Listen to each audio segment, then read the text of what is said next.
Okay, friends, we are in the beginning of chapter 5 today. Today is day 13 in our online Bible study in James, and this is a pretty tough one. So I'm going to read parts of it and give a little bit of context.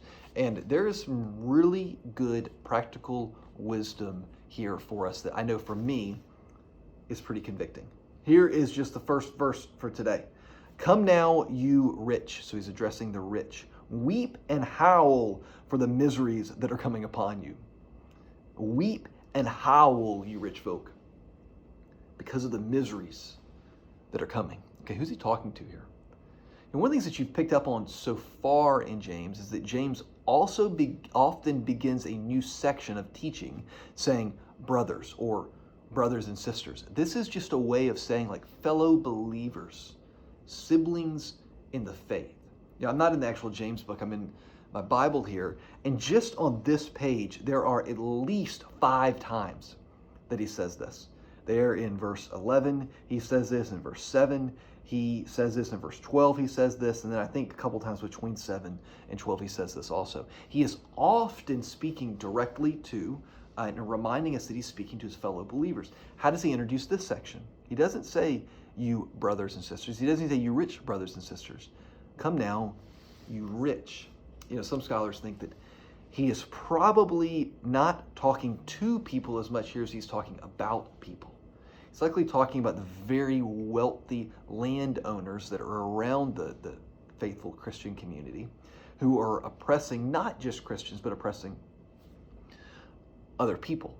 So here he's not so much speaking to them, but he's speaking about them to give comfort to his brothers and sisters, saying, look, like God sees them, and the unjust acts that they are a part of, that justice will come there. Now, that being said, I think that it is important for us to consider what side of the passage we're on here.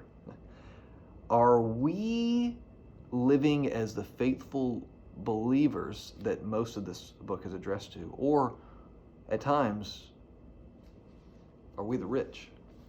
I mean, what this really points towards is that there are serious temptations that come with being people of means.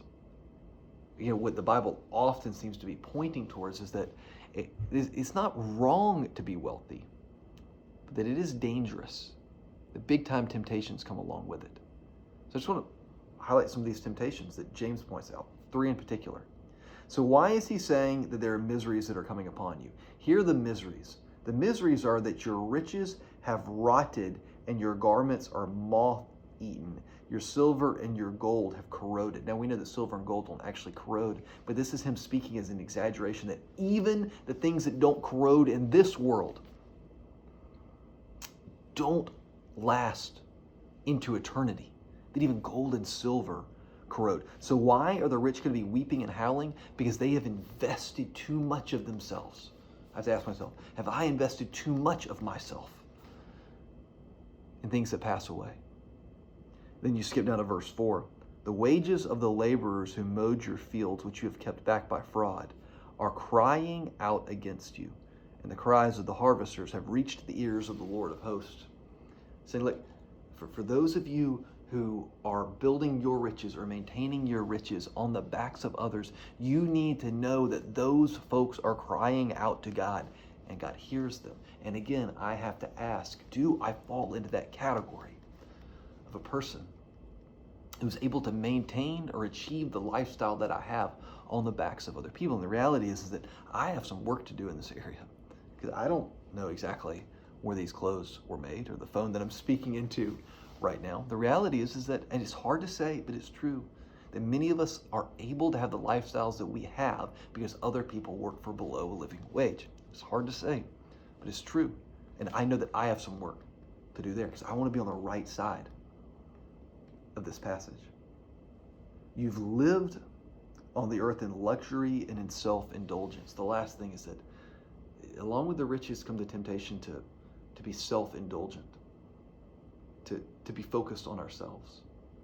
So again here, I just think that most of us who are participating in this are people at least some degree of means, who don't have a hard time meeting our needs and are often navigating how many of my wants do I need versus how do I allocate my money to meet other people's needs and not just my wants, right?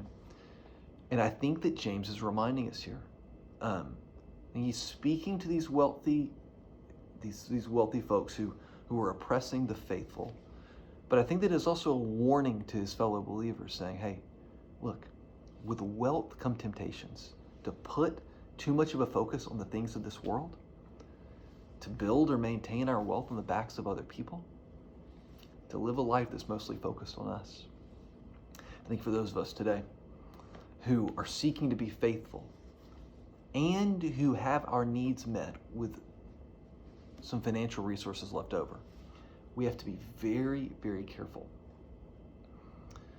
to not fall into those temptations. One of the best ways to resist those temptations, of course, is to be generous, to give of our time and to give of our resources. But I won't go into all of that today.